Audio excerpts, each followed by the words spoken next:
Well, hello from Cambridge, hello from the Cambridge Institute of Marketing Practice, and welcome back to our S.W.A.M.P marketing program. In our previous video, The Magic of a Brand, we reminded ourselves that when we, any of us, think of spending money on something, it's a product or service we mostly decide to buy, something quite generic, not usually a brand. But when it comes to the moment of truth, the purchase action, we always choose a brand. Put simply, your brand steers choice, and choice leads to purchase, and purchase means a sale. To make a sale, you have to be chosen in preference to competitors, and it's your brand which will steer the choice by being seen to be different. In this video, we'll look a bit closer at the dynamics of choice. We have to be chosen to make a sale. How does that happen? How and why is one brand chosen over another? It's really quite simple. Think of how you make a choice. You, the customer now, choose a brand expecting it to be different, special for you. You choose your shampoo brand, your pizza brand, your smartphone brand, because they're special, different. If they were the same, you'd toss a coin in the air. You mostly don't.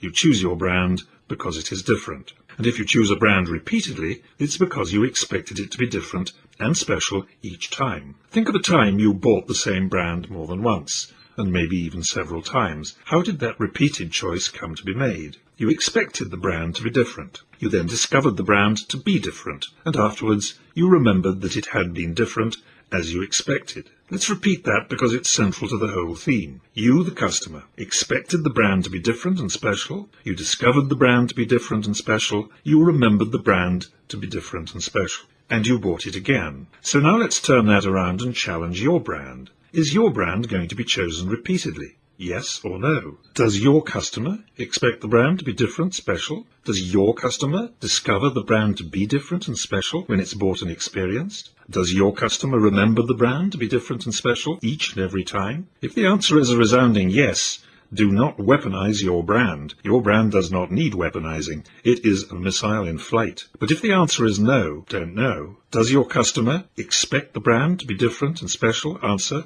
no. Does your customer discover the brand to be different and special? No. Does your customer remember the brand to be different and special after the first time it was experienced? Answer, no. Was the brand perceived by your customer as different and special each time, before, during, and after purchase? Don't know. Your brand needs weaponizing badly. It needs to differentiate itself from its competitors. To be chosen repeatedly, your brand needs a competitive slogan. And that is what we're going to give your brand in the next video. Come back and join us in the next stage of the S.W.A.M.P marketing program.